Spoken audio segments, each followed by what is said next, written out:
Irmãos, graça e paz, que Deus abençoe a todos em mais uma mensagem, agora gravada para o culto à noite, já que nossas atividades estão suspensas nesse mês de julho, atividades presenciais, né? Estão suspensas nesse mês de julho em decorrência da Covid-19 e serão retomadas, né, após uma reunião do Conselho. Será visto no final do mês de julho, na reunião do Conselho, melhor dizendo, para serem retomadas em agosto. Então, até lá, nós realizaremos, tanto eu quanto o pastor Orlando, e também algum irmão que queira gravar uma mensagem áudio em vídeo, também pode fazer e postar nos grupos de WhatsApp da igreja ou na sua página social e mandar o link para que os demais irmãos desses grupos de WhatsApp possam acessar, né? Então vamos lá, eu quero meditar então na palavra de Deus com os irmãos, mas antes de fazermos isso, vamos orar pedindo a invocação da presença de Deus sobre as nossas vidas, pois nós já sabemos que Deus está presente. Depois ouviremos um hino e após ouvir esse hino eu meditarei então na palavra de Deus brevemente com os amados. Então oremos a nosso Deus. Senhor, nós invocamos a tua presença, reconhecemos que o Senhor é aquele que cuida de nós e nos ama. Também, ao invocarmos a tua presença, reconhecemos a nossa pequenez e pedimos perdão pelos nossos pecados. Que o Senhor derrame sobre nós a tua misericórdia e faça resplandecer a luz do teu rosto. É assim que nós oramos. Em nome do Senhor Jesus, aceita este culto, aceita esta adoração, esta breve mensagem, para a honra e glória do teu santo nome, e assim nós oramos. Amém. Então vamos lá, eu quero nesse instante passar para os irmãos um hino, e após este hino nós então meditaremos na mensagem da palavra de Deus, e após a meditação faremos um momento de intercessão, tá? E aí nós partimos para o encerramento. Então vamos lá, ouçam este hino, tuas obras te coroam.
Muito bem, nós ouvimos o hino Tuas Obras Te Coroam, e vamos meditar na palavra de Deus no Salmo de número 19, que diz assim: ao mestre de canto, Salmo de Davi, os céus revelam a glória de Deus, o firmamento anuncia as obras das suas mãos, um dia discursa sobre isso a outro dia, uma noite compartilha o conhecimento com outra noite. Não há termos, não há palavras, e deles não se ouve não em som, ou não há linguagem, né? No entretanto, sua linguagem é transmitida por toda a terra, e sua mensagem até os confins do mundo. Nos céus ele armou uma tenda para o sol, que é como noivo que sai do seu aposento, como feliz herói a percorrer a sua jornada. Principia de uma extremidade dos céus e percorre o seu caminho até outro extremo. A lei do Senhor é perfeita e revigora todo o ser.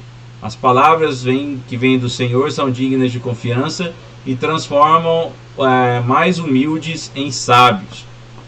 Os mais humildes em sábios. Os preceitos do Senhor são justos e proporcionam alegria no coração.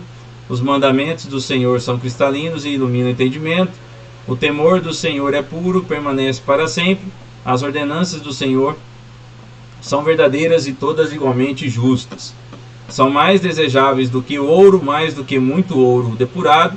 São mais doces do que o mel e do que as gotas do favo. Por suas ordenanças, teu servo é esclarecido. Existe grande recompensa em a elas obedecer. Quem pode perceber os próprios erros? Purifica-me dos que não me são claros. Da mesma forma, livra teu servo do orgulho, para que nunca me domine. Então experimentarei sua integridade e serei inocente de grande transgressão. As palavras da minha boca e o meditar do meu coração sejam aceitáveis na tua presença, Senhor, rocha minha e meu vingador, o redentor meu, né? Então vamos orar nesse instante, mais uma vez, colocando diante de Deus, né, a vida das pessoas que estão enfermas. Senhor, nós entregamos neste momento a meditação da tua palavra. Que o Senhor fale aos nossos corações, ilumina-nos, para que possamos guardar a tua palavra em teu santo nome. Também entregamos os nossos irmãos e irmãs, como nós já fizemos de manhã, e todos aqueles que nós conhecemos e amamos, que estão lutando contra enfermidades. Fortaleça os seus corações, traga a paz, tranquilidade, renove as forças, que o Senhor haja em nome de Jesus. Nós clamamos, Senhor, por essas vidas, para que o Senhor fortaleça, renove e restaure. Assim nós te pedimos, de acordo com o conselho da tua vontade, em teu santo nome, Jesus. Amém. Meus queridos, a gente sabe, a palavra Santo Anselmo de Canterbury, ele disse que Deus é alguém em que não se pode pensar em algo maior, ou seja, praticamente pensar em algo maior do que Deus, né? Essa é a ideia que Santo Anselmo escreve na sua obra chamada Proslógio, né? Que é uma obra que ele trabalha o argumento sobre o ser de Deus, né? Então, ao trabalhar sobre o argumento sobre a existência de Deus, ele trabalha na chamada argumentação ontológica, ou seja, que trata do ser. Então, ele trabalha as provas da existência do ser de Deus, né? E ao trabalhar as provas da existência do ser de Deus, ele fala que Deus é alguém, né? É alguém em que não se é possível pensar em algo maior do que Deus. E Deus não está somente na esfera do pensamento, segundo Santo Anselmo. Deus é real. O fato de pensarmos em algo, em fato de pensarmos em Deus e crermos e pensarmos que não conseguimos raciocinar ou refletir sobre algo que seja maior do que Deus, é porque de fato Deus existe. O fato de pensarmos em Deus é porque Deus é real, né? Então isso é um resuminho aí do que pensa então Santo Anselmo de Canterbury. Ora, o texto em questão que nós acabamos de ler, ele apresenta então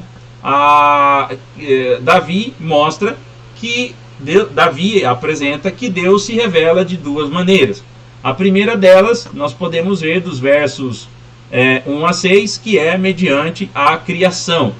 E a outra é do 7 ao 14, que é através da palavra revelada, né, de Deus, que são as suas leis, as escrituras, né? a Bíblia como nós conhecemos, Antigo e Novo Testamento. Ora, uma coisa interessante que nós podemos ter em mente é justamente alguns elementos que nós iremos abordar aqui. Então vejamos lá, o versículo 1 diz que Deus é revelado, a sua glória é revelada nos céus, né? E aí ele fala que todo o céu manifesta então a glória de Deus. Davi é quem escreveu esse salmo. A gente não sabe em qual situação histórica Davi escreveu esse salmo, em qual momento da temporalidade ou da existência de Davi ele escreveu, ou melhor, compôs esse salmo, né? Porque é um hino que deveria, um cântico que deveria ser entoado. Mas Davi, neste cântico, ele diz: primeiro os céus revelam, mostram quem Deus é, e o firmamento apresenta a obra das suas mãos. E aqui essa ideia nos leva a Gênesis, porque em certo sentido nós podemos perceber que Deus criou um mundo, né? Deus criou o cosmos, melhor dizendo, o universo, dentro do período ali de 6 dias, conforme diz a passagem bíblica, e Deus criou pelo poder da sua palavra. Deus disse: haja luz e houve luz, haja tal coisa e houve tal coisa, né? E aí nós podemos perceber que cada elemento que foi criado no cosmos reflete então a glória de Deus. E aí nós podemos ver a capacidade imaginativa de Deus em ação, né?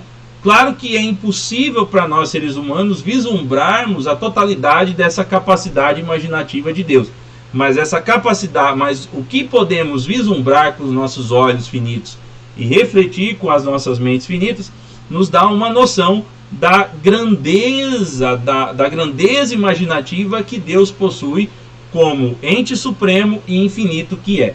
Então, por essa razão, ele diz: os céus revelam, desvelam parte dessa glória de Deus.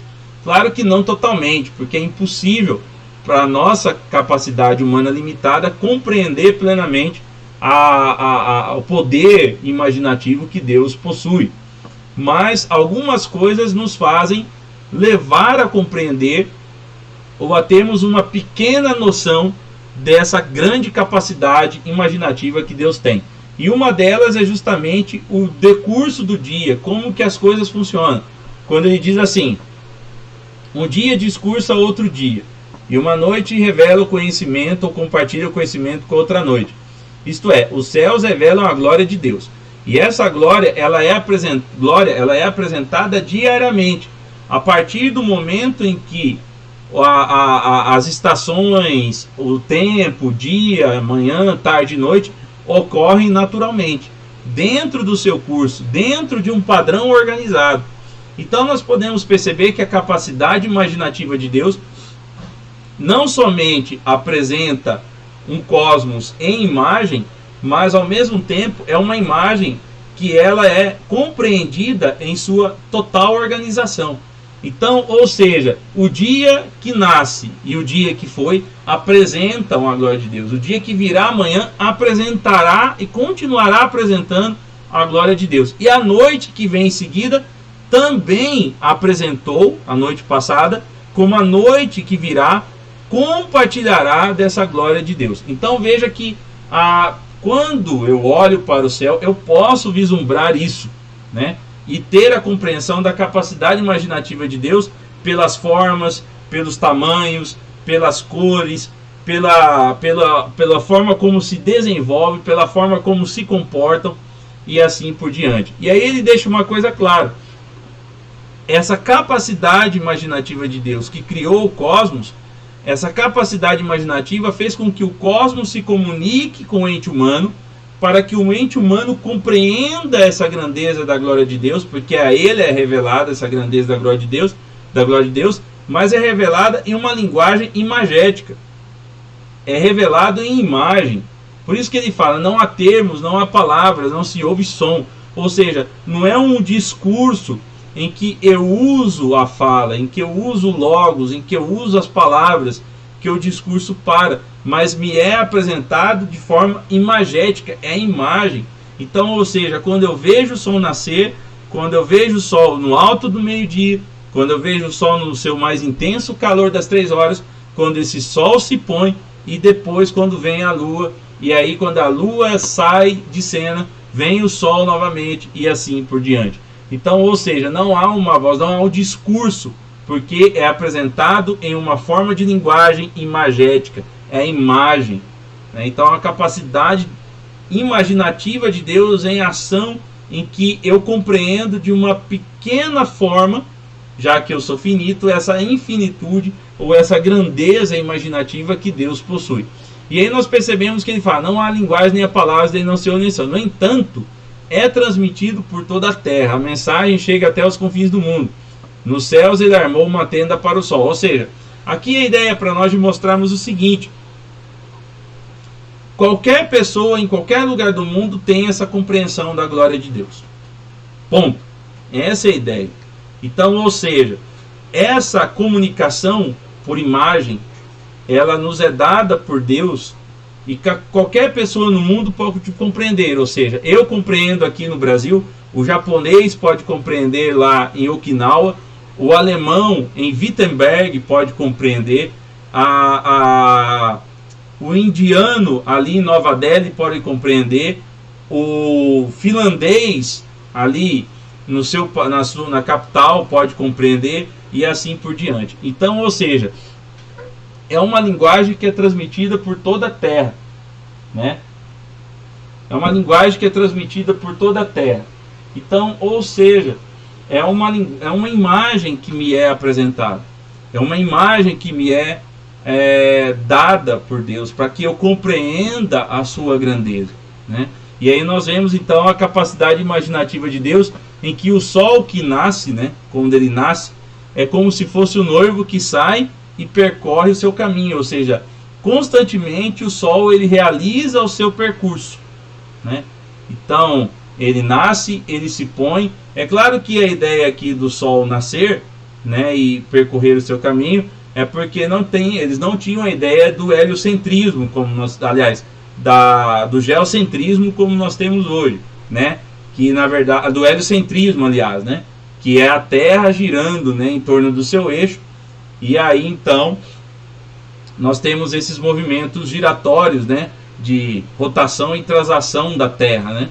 Então, ou seja, nós podemos entender aqui quando ele fala que o sol nasce e se põe como um noivo que sai e percorre o seu caminho. Ou seja, a natureza, na forma como ela se porta, na forma como ela se desenvolve, ou na forma como ela caminha, mostra claramente a capacidade imaginativa de Deus no comunicar a sua glória, para que nós, entes humanos, venhamos a ver imageticamente e compreender e sermos levados a refletir sobre essa forma de linguagem que Deus se apresenta para nós. Então esse é o primeiro ponto, né? Ele fala, parte de uma extremidade dos céus e percorre seu caminho até o outro extremo. Então, ou seja, Deus transmite a sua grandeza, a sua glória, e ele faz isso em sua capacidade imaginativa através das obras da natureza. Então ele usa a sua imaginação, o seu poder imaginativo, e nós vislumbramos uma pequena fração dessa grandeza imaginativa que Deus possui, né? Ao compreendermos em parte daquilo que é possível compreender, como funcionam as coisas no cosmos, e assim sermos levados a vislumbrar a glória de Deus. Aí é uma coisa interessante a questão da ciência, como diz, por exemplo, Calvino, né?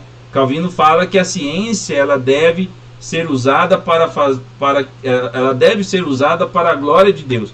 Mas como que a ciência ela é utilizada para a glória de Deus? É que quando o pesquisador ele chega num ponto de sua investigação em que ele não avança mais, é ele reconhecer e prostrar-se diante da grandeza de Deus, reconhecendo a sua pequenez e insignificância. Então, Calvino ele fala que a ciência ela, em hipótese alguma, é inimiga da fé, mas ela fala que a ciência ela me ajuda a compreender melhor a minha fé. Então, quando o cientista ele estuda o universo, ele vai compreender e vai perceber que ele é finito demais em relação à grandeza do que o universo é, e em última instância ele vai compreender que essa grandeza do universo da qual ele é incapaz de vislumbrar plenamente isso, Deus abrange com um único pensamento, porque o universo e o cosmos, que é grandioso e que o homem não consegue mensurar com a sua mente finita, é algo que nasceu na mente de Deus. Então Deus, com um só relance do seu pensamento, ele consegue vislumbrar todo o universo. Isso para Deus não é problema. Para nós é difícil e é praticamente impossível, porque somos extremamente limitados. Então a ciência, ela deve se curvar perante Deus e reconhecer a grandeza de Deus através das suas pesquisas, né? Então, por essa razão que nós vemos que Davi, ele fala, olha, a glória de Deus, ela é revelada nos elementos da natureza, ela é revelada no cosmos, que mostra o poder imaginativo e a capacidade infinita imaginativa do Deus Todo-Poderoso, né? E representada no Logos vivo, que é o Senhor Jesus. Então, na criação, o Senhor Jesus disse, haja luz e houve luz, né? E aí o verbo se fez carne, o Logos se fez carne e habitou entre nós. Mas aí nós percebemos também que dos versos 7 a 14, agora Deus também manifesta sua glória na lei escrita, né? E como Deus revela sua glória na lei escrita? Então vejamos lá. O verso 7, 8, 9, os versos 7 a 11, nós vemos que o salmista usa algumas expressões interessantes. Lei, palavras ou testemunhos, né? Preceitos, mandamentos, temor, ordenanças. Que mais? Ordenanças, palavras e ordenanças. Todas essas expressões, testemunhos, mandamentos, preceitos, ordenanças, elas são usadas de forma intercambiável, né? Uma hora usa uma, outra hora usa outra, mas usadas dessa maneira, e todas elas juntas significam o conjunto de ordenanças emanados por Deus, que é a lei de Deus, resumido nos 10 mandamentos, e que foi resumido pelo Senhor Jesus nos 2 mandamentos gêmeos: amar a Deus de todo o coração, toda a alma e entendimento, e amar ao próximo como a ti mesmo. Ora, aqui nós percebemos que o salmista fala que Deus revela a sua glória através da lei de Deus, daquela lei que Deus deu, né, ao seu povo. E aí usando então os seus servos, né, inspirando homens, né, para poder escrever e registrar aquilo que ele queria que fosse registrado. E aí nós podemos perceber que ele diz que a lei do Senhor é perfeita e revigora, ou seja, traz de volta o homem, traz a pessoa de volta ao caminho, né? E essas são palavras extremamente confiáveis. Ao mesmo tempo, o homem, ele é iluminado, a sua compreensão, o seu entendimento é iluminado à medida em que ele lê e compreende os preceitos de Deus e esse conjunto de ordenanças.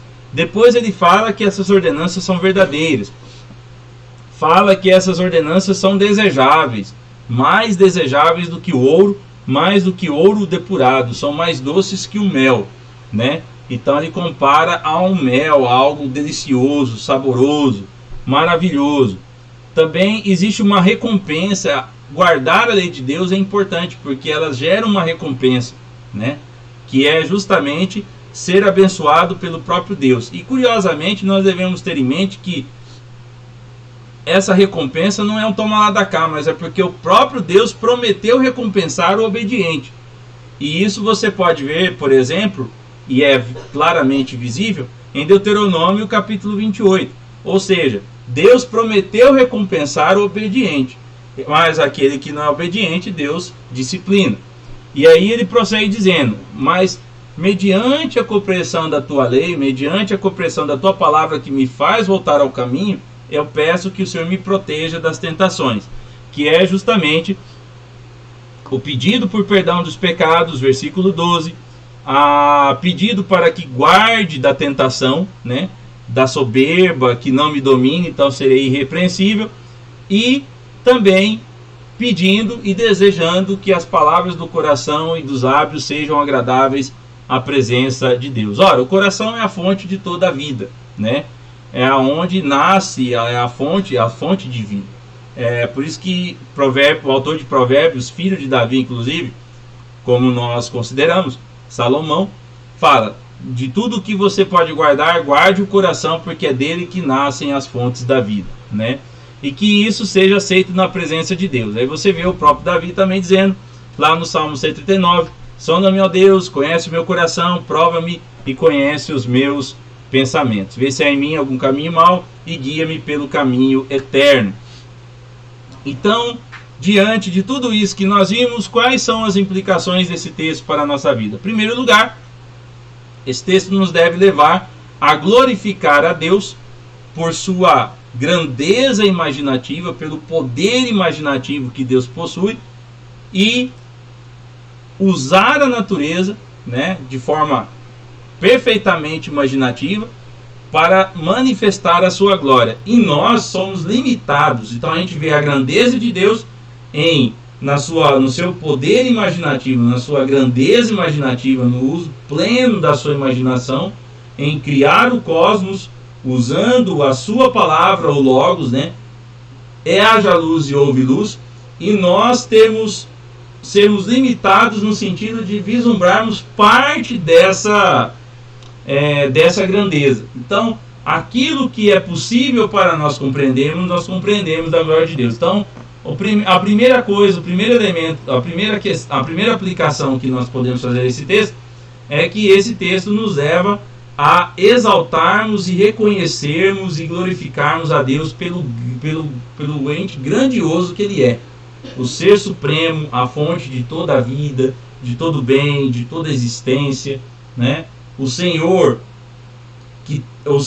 da imaginação, aquele que dotou o homem de capacidade criativa, imaginativa, né? Claro que em menor escala, de forma finita, né? O homem ele é imaginativo, criativo, porque para Deus a sua imaginação vislumbra tudo, né? E nós, no caso, não vislumbramos tudo. Nós vislumbramos alguma coisa só, uma pequena fração, que é irrisória em relação ao poder imaginativo, à capacidade imaginativa que o nosso Deus possui. Então esse texto nos leva a curvar-nos diante de Deus e o exaltarmos por essa capacidade, pela sua grandeza imaginativa em criar um cosmos, e o homem, ao apreciar, ao vislumbrar esse cosmos, reconhecer a grandeza de Deus e glorificá-lo. E em segundo lugar, a sabedoria de Deus em deixar registrado o seu conteúdo, aquilo que Ele quis revelar para nós, de como Ele requer o nosso comportamento, de ações próprias, de acordo com aquilo que Cristo nos ensinou, né? E aquilo de acordo com aquilo que Cristo, como nosso Senhor e Salvador, requer de nós, né? Guardando os mandamentos, tendo os mandamentos e guardando-os para mostrar o amor e o amor que nós temos pelo Senhor Jesus e pelo que Ele fez por nós. Então, são esses dois pontos que eu quero deixar para você, né?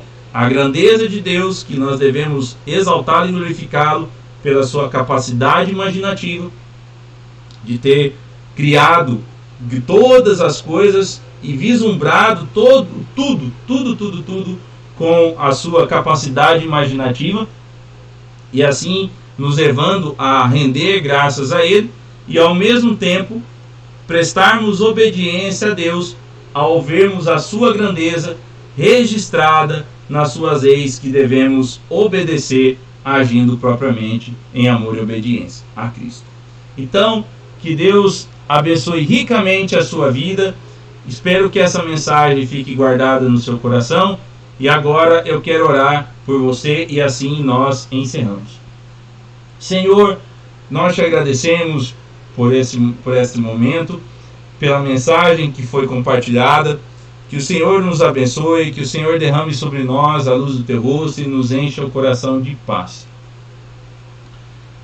Em teu santo nome, que possamos exaltar ao Senhor pelas obras da natureza que o Senhor criou, que revelam para nós a sua grandiosidade imaginativa, apesar que é impossível para nós mensurá-la totalmente, porque somos finitos, mas podemos compreender, podemos ter uma pequena compreensão dessa grandeza imaginativa do Senhor, na forma como a natureza age, na forma como a natureza se comporta, de forma imagética, sem som, sem discurso, somente pela imagem, nos fazendo compreender de forma dionisíaca a sua grandeza, o seu poder no movimento, nas cores, nas formas, no movimento, nas cores, nas expressões da natureza.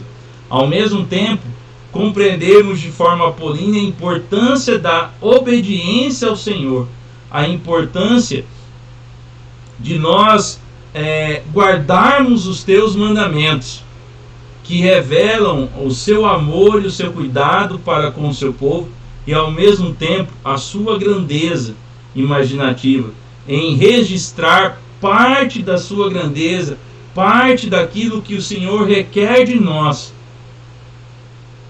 em uma experiência originária de amor e comunhão com o Senhor Jesus. Em nome do teu Filho amado Jesus, é assim que nós oramos e pedimos que o Senhor nos abençoe e nos dê um coração que se prostre diante da sua grandeza e que esteja disposto a obedecer. Em teu santo nome, nos dê uma semana maravilhosa e seja sobre nós, refletindo, resplandecendo a luz do teu rosto e nos dando a paz em teu santo nome. Continue a fortalecer os nossos irmãos que estão lutando contra a enfermidade. A todos que estão lutando contra a enfermidade, derrame a tua misericórdia, a tua graça sobre nós e sobre a cidade de Cuiabá, sobre o Brasil e sobre o mundo. E esteja, em nome de Jesus, nos fortalecendo, renovando as nossas forças e nos dando paz. Assim nós oramos. Amém. Então, que Deus abençoe ricamente as vidas de vocês e que vocês tenham uma ótima semana debaixo da graça de Cristo. Grande abraço a todos.